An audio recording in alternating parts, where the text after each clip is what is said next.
Last year's UK Women in VC report was incredibly powerful in that it really highlighted the challenges that the venture capital industry has with regard to diversity. Knowing you have a problem and measuring the scale of that problem, as useful as it is, doesn't actually tell you how to solve the problem.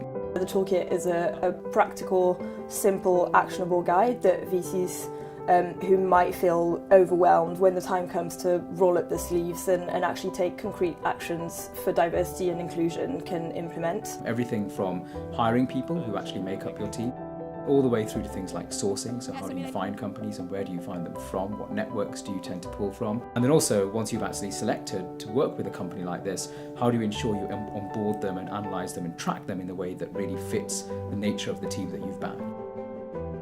The movements that sprung up in 2017, against homophobia and anti-Semitism and racism were pretty eye-opening for me and made me realise that actually still today, sadly, diversity has to be a man-made concept that we have to fight for. If you ask me, investing as a VC is all about diversity because we are trying to find the most exceptional human beings, founders, to invest in. For us as a team, when we're forming our investment judgment, having different perspectives is really important because we're able to come to a more refined and more thoughtful thesis as a result.